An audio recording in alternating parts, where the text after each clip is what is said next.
and a guy that we've known forever, a Bronco fan since the day he was born, was like, yeah, but we don't know anything about him. We don't know about him at all. So if they win, then they're legit. If they lose, then we still don't know anything going into 2025-26 season, which was mind-boggling to me. But I sat there and driving along going, what is he talking about, man? I know that you challenged him very well. I tried to. A couple weeks ago, Zach went on the air and said, oh, yeah, and he was working with Will Peterson, who didn't challenge him at all. And I was like, what? Just driving here. You did a good job smiling, last night. catching a stray. But no, last night you even were telling him he was hedging. I wasn't going to have it. And I love James as a friend. He's a dear friend. But I vehemently disagreed on this one. They won 10 games. Yeah. They made the playoffs for the first time since 2015. Let's just be happy. Like, they can only play who's in front of them. They didn't lose to any bad teams. And guess what? They almost beat the Chiefs. Should have beaten the Chiefs. Almost beat the Bengals. Should have beaten the Bengals. Almost beat the Chargers on the road. Should have beaten the Chargers. It's not like, other than the Ravens game, Cello, wasn't like they got blown out every time they faced a contender. No, not at all. There was just those lulls within the game that this team that's a problem for them, and it still has been up until last week, where you're playing against, we understand who the opponent was, but still, well, if you take 11 guys out onto a football field and you're going against air to complete what he was completing was, I thought it was very impressive. 18 of his first 18, and one of them was he got lucky. The Vele. For as much as everyone's talking about his pinpoint accuracy, well, he hit a defender in the back. Yeah. So that wasn't great, and it ended up being a catch. But other than that, if you're wanting them to get into the postseason, and you know what they were going against, because that game did concern me going into it. I know Carson Wentz is no slouch. He was a MVP candidate at one point, and I know they probably dumbed it down a bit. I heard James's point of they're not going to show anything to these guys because there is a slim possibility that Denver could be going to Arrowhead in a couple weeks if they were able to upset the Bills. Mm-hmm. So, but they did what they had to do, and they looked phenomenal doing it. Yeah, they looked great. It was like the Atlanta game, but even better. There was just nothing to complain about. And I understand some folks say, well, you can't walk away impressed because the opponent was any good. And my argument to James has always been, I don't care if the opponent was good or not. I can still walk away impressed with what my team did. Yeah. And what my team did on Sunday. Was there a single moment to poke holes in? Maybe Sean going into the first half with that timeout in his pocket would be kind of the only thing that people were upset about. And then he's talking about, well, Bo missed Javonte. It's like, well, yeah, if you'd called timeout with 20 seconds, you would have gotten another playoff and not had to kick it with Lutz. But at that point, we're just nitpicking. There was zero to complain about on Sunday. Plus, there's slump busters out there for a reason, right? I get what you were playing, but to go into Buffalo, where it's going to be no small feat, Will, for them to go out there and remain competitive throughout the entirety of that football game. But if you really want to even mention how can they win it, to go in off of everybody name a player who looked bad on Sunday. Name a player on either side of the football or even special teams that you're like, dude, they didn't look. Nick Bonito showed back up after a couple weeks with not that much action. Javonte Williams looked phenomenal the other day, compared to what he's looked like all year. I'm not saying that it's going to be continuing because you're facing a real opponent, but take that momentum and that positivity to end a season and head to the postseason. Anything can happen. Yeah, no, there wasn't anything to dislike. We've probably got a pretty similar audience as to the one we had this time last night. I should have let you go more. If you want to get stuff off your chest about what you heard last night, do it, my friend. I just was shocked because it's been, dude, the last time this team played in the postseason, they were in a Super Bowl. It was we were in San Francisco. We were with James and a whole crew and Doug and all these guys, and that's how long ago it's been. Yeah, think about how much your life has changed since then. How old were your boys when we were out there in Santa Clara? No kidding. One was 4. Yeah, now he's in high school or 13, almost in high school. 13. Yeah, so it's your life has changed a lot since then, to the point where the fact you left to go to San Francisco for a week, your wife probably was like, what are you doing? We got a 6-year-old and a 4-year-old. Yeah, exactly. Or a 7-year-old and a 4-year-old, whatever it was. And now if you did that, they'd be like, yeah, whatever, they're fine. Yeah, have fun. Yeah. You know, and it has been, and it's been, I don't know. I mean, I can probably say 3 times where I was optimistic about a Broncos team going into a season. Okay. And I was optimistic, but for different reasons this year. Because I was maybe one of the few that I did have them going 9-8, but I didn't have them getting into the postseason. Mm-hmm. For them to get into the postseason in his rookie year and the experience that they're going to garner from having been that young of a football team and seeing what the playoffs are all about against a team that a lot of people think could go on and win the Super Bowl. Yeah. I mean, that experience is just it's invaluable. Well, that's the thing. If Bo Nix's career playoff record goes to 0-1 this weekend, well, I'd be sort of bummed, sure, sort of bummed, because it would be fun to pull the upset. But it's a lot better for that record to go to 0-1 his rookie year than his second year when you're thinking we could make noise, his third year when you're really thinking we could make noise. Like, get that first playoff likely loss out of your system so that the next time you're in the dance, it goes, oh, I know how these games go. And then that record can go to 1-1 next year.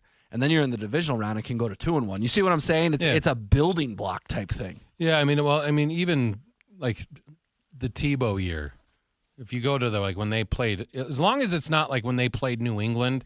But they played Pittsburgh the week before, and that's one of our greatest memories as Broncos fans. That's fine. But the way that they got annihilated in New England, Tom Brady was punting the ball on third down in that game. Like, if it gets to that, if it's like that obnoxious of a one-sided defeat, then you kind of do have an issue with it. I don't see that happening. I think they're going to play them pretty well. And I talked to James yesterday about this as well. As long as you can weather the storm against Buffalo and don't let it get to like 10 or 13 points, then and you just extend the game to where it's like a one-score game even late, that's when you put fear on them, because then the pressure automatically just reverts back to them and what their expectations were going into the season. Well, the pressure, but the pressure's on them regardless. Like, if they lose, I think Sean McDermott will get fired. I mean, this is a franchise that, like, it is Super Bowl or bust. And this is just step 1 of 4 for them. They're a 2 seed playing a 7 seed. You're right. If you can keep that, it's a field goal game in the third quarter. No one's going to be chucking anyone through a table inside that stadium. Yeah. Bills Mafia is going to be nervous. My point would be, like, when Jacksonville rolled in here in 1996, do you think one of the worst losses in Broncos history? Do you think the Broncos, up until maybe the third quarter, were like worried? No. And that's what you do when you're a top 2 seed in a conference, right? Like, you welcome these opponents, and even if they start off well, you're like, well, fine, we'll gather our ground. But if you can increase that pressure late, that's when mistakes start to happen on the flip side. And if you go back and you even ask those guys during the 96 team, like, oh my gosh, like, this could really happen. We could have lost this season, one of the most magical seasons going into it, you know, into the postseason. Super Bowl or bust. Exactly, and have it, you lose to a team that was an expansion team like 2 years prior. You know, the pressure mounted late. That's what I mean. So just keep it respectable early. There are games where Buffalo's been tight up until halftime, and then they turn the gas on in the second half. That can't happen either. Yeah, and think about, you brought up Jacksonville. I'll even give you 2 more modern ones. Think about the 2 home playoff losses in the Peyton Manning era, right? The first one is the worst loss of my lifetime as a sports fan. The ball goes over Raheem Moore's head. That game still went to double overtime, but the Broncos were so shell-shocked, couldn't get anything going in OT, and eventually... And Fox called a timeout. Yeah, Foxy called timeouts. Matt Prater didn't get his chance. Eventually they get an interception, and some kicker we had never heard of named Justin Tucker makes a field goal, who's now one of the greatest kickers in the NFL history, if not the greatest. And then in 14, do you remember what happened that day? There was they marched down the field and scored right away. You would think that they were going to beat up on Andrew Luck and the Colts. And then what happened? There was controversy between Aqib Talib and Chris Harris Jr. about who should have been guarding T.Y. Hilton. And T.Y. Hilton just tore him to shreds. And I love Aqib, I love Chris. They're both great dudes.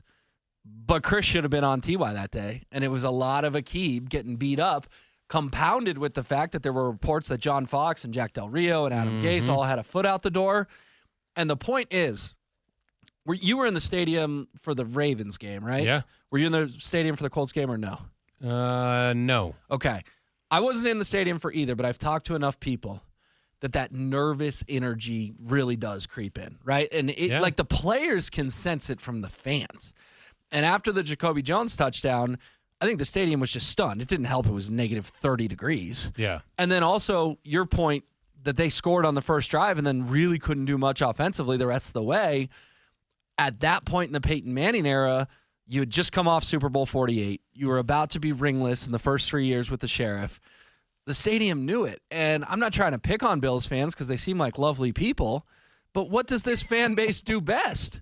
They get their hearts ripped out. Why can't we be the latest chapter to rip their heart out and stomp on it? I heard you guys talking and Zach saying that, like, is there, and I grew up with the Broncos knowing what it was to get throttled every time you had an opportunity. That's why there was so much apprehension when they finally got there against Green Bay and they were a 12, 14-point underdog. And didn't Elway's mother say, like, do you have to go play this game, John, or something like that? And to put more salt on the wound, Packers got the ball and they marched right down the field and Favre hit Antonio Freeman for a touchdown. They were down 7-0 before you could blink. So you're thinking, here we go again. Yes. This is what the Broncos do. They get blown out in Super Bowls. They're going to get blown out again. Yeah, so like I get what he's saying about like, all they've had is heartache. Well, when it's your time to experience like the actual win, it's phenomenal. And the Broncos, I mean, we're kind of the point right now where anything, and I think you said it last night, anything's gravy at this point. Total gravy. Getting into the postseason, no matter, I would say you still got to perform somewhat well in the postseason, in the playoff game, for it not to be like, oh man, what were we? Was it smoke and mirrors? Did they get through because of the way their schedule played out for them this year? I don't think that's going to happen. I think it's actually going to be a pretty decent football game. And I mean, I'm not saying the Broncos are going to go in and shock the world, but I think it's going to be a good game. Yeah, as we did the 3 hours last night, James and I both felt ourselves getting more talked into why the Broncos have a chance. But I don't know, man. I think it's gravy no matter what happens. Like, I'm taking out the Thanksgiving turkey, the mashed potatoes, the stuffing. I'm dumping it all over no matter what happens on Sunday. Because if they get blown out, guess what? That's what rookie quarterbacks on the road in the postseason do. Look what this defense was in December versus what they were the first 3 months of the season. And don't give me the shutout against the Chiefs. The Chiefs' effort in that game was pathetic. I don't want to come in next week, Cello, and be like, oh my gosh, none of us could have seen this coming. If they get blown out, I don't think any of us are going to have our jaws on the floor come Sunday afternoon. No, but I also don't like it that we're kind of just, the way that most people are talking about it is that just resided to the fact that it's over. I don't know if it's over. I just think we're not going into the postseason like we were with Peyton Manning every year. With the expectation. Edge of our seat. Like, you have to win the Super Bowl or this is a failure. It is kind of nice to go to the playoffs going, be nice to win, but I'm not going to cry if they lose. Whereas, like, I literally was in tears after the Raheem Moore game as a 22-year-old man. Oh, that don't bring up. I mean, that one hurt so bad it's not even funny. I don't know. I cried. I literally cried. I was numb for like 4 hours. And my buddy's that one worse to you than the Seahawks loss in the Super Bowl? Totally. It's so much worse. So much worse. The Seahawks loss you had time to prepare for. It was 22-0 at halftime. Here comes Bruno Mars. Okay, Bruno came out. Let's see what they do. There goes Percy Harvin, 29-0. It's over. Dude, I had time to digest it.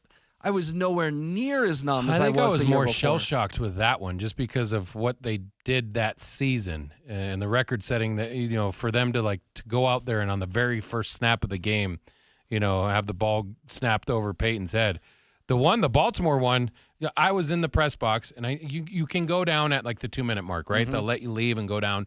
You can get on the field if you want to do interviews or whatnot. I never left before, never.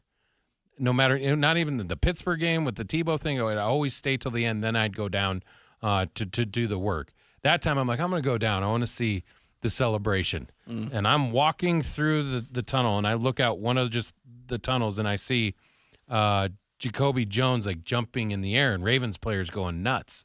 You literally saw that through a tunnel. Through the tunnel, walking, and I'm like, what? That's an image you'll never forget the rest of your life. And I got around the corner. And Big Al was around the corner, and he was screaming. Alfred Williams. About the play and Raheem, what are you doing? And then you have to get over that. You get the ball back, and instead of calling a timeout, which I misspoke earlier, John Fox kneels on the football. He took knees, yes. Took a knee on the football. Then you go to overtime, and you still had opportunities within the overtime.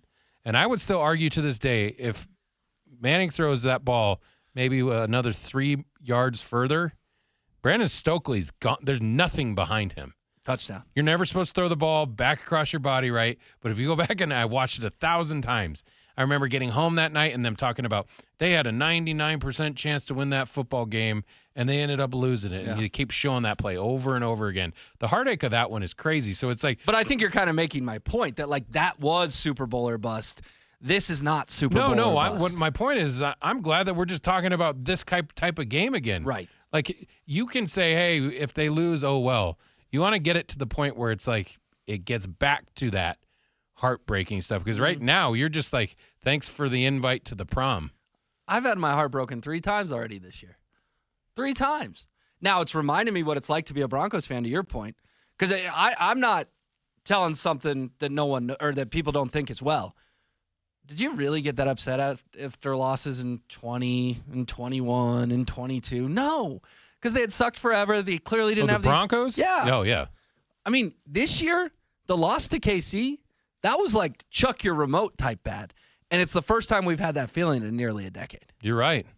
I don't think I've had, like, my kids, I don't think had seen that part of me with the hat coming off. Well, they saw it with the Yankees in the postseason. They certainly saw it when you had done everything to beat the Chiefs at that point and have it blow up in your face. So, yeah, meaningful games finally matter. I know what you're talking about. Like, it's nice to care again, like care deeply. For real. But the problem is I cared deeply this season, and November 10th against Kansas City, and then what are the other two? This schedule stinks. December 20th. Just by the Broncos, you've had your heart broke 3 times this year? Yes, dude. I've been legitimately mad 3 times. November 10th at the Chiefs, December 22nd at the Chargers, and December 28th at the Bengals. All 3, like, really, really pissed me off. Wow. Not to the point where you're crying. Not crying this where time. were you crying at? A buddy's basement. Did you try and cover it up? No. I mean, It's it wasn't dusty. like It's it musty wasn't down bawling, dude. It was like a little like weepy. Tear. He's like, have a drink. I'm like, no, I'm too numb. I just want to sit here. So I sat there and stared into space for 4 hours. I have cried when the Broncos lost, but I was 6 years old and they lost to the New York Giants, and I had family in from New York. I'm not comparing these 3 regular season losses to playoff losses. I want to be clear about that. But I am saying that this year is the first time in 8 regular seasons that 3 regular season losses have really ticked us off. I mean, when's the last regular season loss before this year that you were truly angry about? The Bengals game with the Drew Lock miscommunication fumble thing? I think it was probably last year on Christmas Eve. See, but that... And I don't think Sean that and Russ didn't like each other. That felt like smoke and mirrors. We knew a divorce was coming. Yeah, but you had a chance to go to the postseason. Everything was right there. You're playing a bad New England football team with Bailey Zappi as their starting quarterback, and it's on Christmas Eve. That one pissed me off. See, maybe I was just out on Russ at that point. Maybe I was kind of like Sean. Maybe I was like, whatever. Really? When you had a chance to go to the postseason? I didn't. See you later. I didn't like last year's team as much as I like this year's team. Maybe it's as simple as I like the quarterback a lot more. Wow. Russ had kind of rubbed a lot of people the wrong way by that point. I don't know. I would disagree. At that point, I think it was kind of 50-50. Because you're talking about just coming off the Detroit loss, right? Was that a week or 2 prior? The meltdown in Motown. Where Sean Payton kind of berated him on the sideline. You still had that one, and I'm trying to go back other seasons, and the only other game that was even meant that much that late in the season was, I think it was when the Bengals came into town. Yeah, it was the Drew Lock fumble and both game. teams were like 7-6 or something. The winner ended up going on to play in the freaking Super Bowl that year. Since he did. But other than that, I can't even remember regular season because for the last 9 years almost, you've just been going, here they go again. Same scenario. Well, then let me ask the question to you that Philip Lindsay and I sparred over last night at the end of the drive. Would you rather they get blown out, or would you rather your heart get stomped out on Sunday if they're going to lose? Oh, I'd rather it be close. Painfully close? Like what, last-second field goal like beats us? Alex Forsyth gets put on his butt on a 35-yard field goal close? You almost made me say it, but that would just flat out piss me off. That's what I'm saying. Like, are you I'm mentally saying- prepared for something like that to happen, or would it just be better to go, yeah, they lost 31-7, wanna but it get was a blown great out. season. It was a great season. I don't want to get blown out. I guarantee you'd be a lot happier on Sunday afternoon, 31-7, than you would getting a 35-yard field goal blocked. Well, yeah, but let's just say that they're the ones who connect on a field goal late. Like they did last year. Once there was 12 men on the field. Yeah. I can handle that. Because then I know, like, I don't know. With the, Yeah, but with what the if it's ability 3rd to, and 17 and Josh Allen runs for 19 yards? Then that's just another play in Broncos Then I history would we're say- going to be talking about forever. Yeah, but those type of players make those plays. I can live with that. He's going to do that against other teams, too. It's not just because it was Denver. And I heard you say this earlier, too. If they end up losing, you're a Bills fan. Totally. Well, I'm an ABC fan. Anyone but the Chiefs. Okay. ABTC. But you know what I'm getting at. So, but AFC all the way, there's no one on the other side that you're rooting for? I don't mind the Rams. I'm cool with the Rams. If I lose a close game to this team, I think I can deal with that. If I lose a close game to the Ravens, maybe I'd rather get blown out. If I lose a close game to the Chiefs, maybe I'd rather get blown out. You're saying they're such lovable losers that you can just tip your cap and tell them good luck. If they were to lose, yeah. Yeah, I mean, I don't have a problem seeing them go and end it. They're one of the teams that has the ability to beat the Chiefs. They're one of the two teams, or the only one team that actually beat the Chiefs when the Chiefs were trying.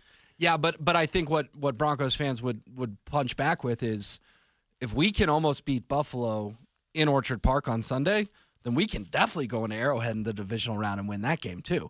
I think there are people who That's why I would envision a Cinderella run. That's why I would like if it does come down to a loss, I want it to be close because then I know like look what's coming up in the offseason. You're freeing yourself. You'll be able to build. And I think you said this last night, but a legitimate Super Bowl contender. Yeah, I do think so. I think we've seen guys make those leaps in year two as quarterbacks. To be clear, because I know the RamosLaw.com text line's already lighting me up. I'm fine with a close loss. Okay, Cello, close loss I can deal with. I can't. You're talking about rip your heart out. And what happened in Arrowhead this year? Your heart got ripped out.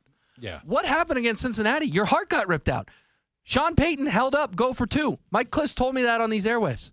Bo Nix, the cameras caught it. He held up, go for two. Who's Bo taking his cue from? His head coach. You stopped Joe Burrow in overtime twice. You got a miracle doink. That was rip your heart out. And even L.A., the decision not to go for it on 4th and 5 at midfield, you punt it, and Herbert goes 90-something yards. Like those three losses, I don't consider those just close losses. I consider those painful losses, and that's what I'm not sure if I'm mentally prepared for to happen on Sunday. I agree with you on the Chiefs one. The other two, you didn't deserve to win those games. No, but you got to get pretty damn lucky. You could have stolen one in Cincy, and you didn't have the cojones to do it. Oh, and I agree. I think the plan all along was to go for two. It was when they reviewed the play that he changed his mind. Yeah. All right. Well, hopefully we're not debating how they lost. Hopefully we're talking about an upset win. Sean Payton had a message to the rest of the NFL that he shared earlier this week.